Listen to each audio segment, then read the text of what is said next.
तो बच्चों NCERT solutions की सीरीज में हम आगे बढ़ते हैं। जो क्वेश्चन हमारा है क्लास 10th से एक्सरसाइज 3.6 का क्वेश्चन है।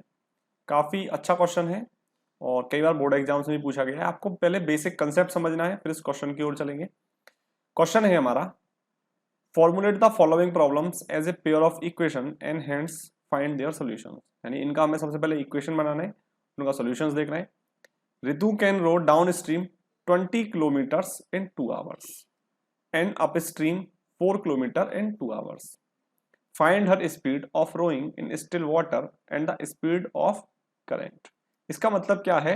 देखिए हमारे पास एक कंसेप्ट होता है। जैसे मान लीजिए हमारे पास में एक पानी है जो कि जल है, ठीक है, मान लो कोई रिवर है इस टाइप से।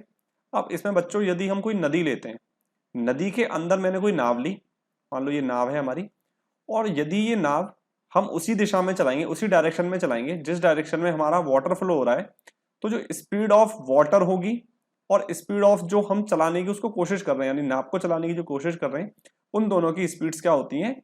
ऐड हो जाती हैं। लेकिन जब direction of water of the river, यानी कि जो पानी का बहाव है वो अलग दिशा में है और हम उसको अपोजिट डायरेक्शन में फ्लो करने की कोशिश कर रहे हैं, तो दोनों की स्पीड्स क्या हो जाती हैं? सब्ट्रैक्ट हो जाती हैं, घट जाती हैं। तो बच्चों जिस दिशा में पानी है उसी दिशा में यदि हम चल रहे हैं तो उसको बोलते हैं डाउन स्ट्रीम। क्या बोलते हैं? Down stream. और यदि हम अपोजिट डायरेक्शन में चलते हैं, पानी की दिशा अपोजिट डायरेक्शन में है और हम अपोजिट डायरेक्शन में चल रहे हैं, उसको बच्चों बोलते हैं अप स्ट्रीम। ठीक है, इतनी बात समझ में आई। तो ये क्वेश्चन क्या है हमारा? अप स्ट्रीम और डाउन स्ट्रीम से ही है। तो देखिए अब मैं इसको इरेज कर देता हूं और आगे बढ़ते हैं। तो Ritu can row downstream 20 kilometre in 2 hour. यानी डाउन स्ट्रीम में यदि रितु जाती है तो 2 आवर्स में 20 किलोमीटर चलेगी। अप स्ट्रीम में सिर्फ 4 किलोमीटर चल पाएगी, वो भी 2 आवर में। यानी जो टाइम है वो सेम है और बच्चों जो हमारी डिस्टेंस होगी वो तो सेम होगी, यानी 20 किलोमीटर होने वाली है। ठीक है, ये बात आपको समझ में आ गई। तो सबसे पहले करेंगे इसमें लेट। अब देखिए हमें क्या करना है, जो स्पीड ऑफ वाटर है और स्पीड ऑफ ऋतु है, यानी ऋतु जिसमें चल रही है उसकी स्पीड और जो वाटर है उसकी स्पीड, उनको हम एक्स एंड वाई मान लेते हैं। Let the speed of Ritu equals to x and speed of water equals to y. X and y मैंने स्पीड मान ली। अब बच्चों अकॉर्डिंग टू क्वेश्चन यदि हम देखें तो देखो दो कंडीशंस हैं यहां, एक डाउन स्ट्रीम की कंडीशन है, एक अप स्ट्रीम की कंडीशन है। तो according to question in downstream, in downstream, ठीक है, डाउन स्ट्रीम में क्या होगा? जिस डायरेक्शन में हम जा रहे हैं उसी डायरेक्शन में वाटर का भी फ्लो है, यानी direction of water and direction of Ritu same direction में है, तो स्पीड्स क्या हो जाएंगी बच्चों? ऐड हो जाएंगी इन डाउन स्ट्रीम। तो देखिए स्पीड है हमारी, मान लो एक्स एंड वाई, तो X plus Y equals to, अब देखिए हमें पता है बच्चों speed equals to distance upon time. तो distance equals to speed into time. तो डिस्टेंस हमारी कितनी है? 20 किलोमीटर है, तो डिस्टेंस मैंने यहां पे लिख दिया। स्पीड, स्पीड कितनी है? एक्स एंड वाई, तो इसका टाइम से मल्टीप्लाई करना पड़ेगा मुझे, और टाइम कितना है मेरा? 2 आवर्स, तो मैंने यहाँ पे 2 लिख दिया। ठीक है, अब डाउन स्ट्रीम में हमने निकाल लिया, अब हमें अप स्ट्रीम की बात करेंगे। इन अप स्ट्रीम, तो अप स्ट्रीम में क्या होगा? स्पीड्स क्या हो जाएंगी? घट जाएंगी। तो x minus y equals to, अब देखिए यहां पे डिस्टेंस हमारी है 4 किलोमीटर और जो टाइम है वो 2 आवर्स है। ठीक है, तो इसका मतलब ये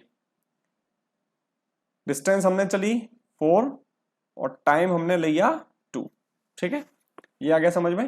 तो बच्चों हमारी इक्वेशन नंबर 1 ये है और इक्वेशन नंबर 2 ये हुई। अब इनको सॉल्व कर देंगे।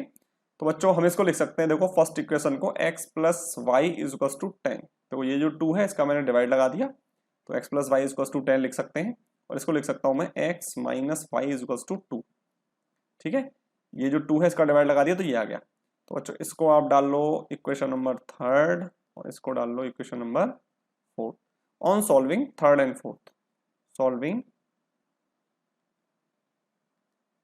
थर्ड एंड फोर्थ, थर्ड और फोर्थ को सॉल्व करेंगे। तो बच्चों यहां से क्या करिए आप, जो थर्ड इक्वेशन है यहां से x की वैल्यू निकालिए। तो x is equal to 10 minus y, x is equal to 10 minus Y.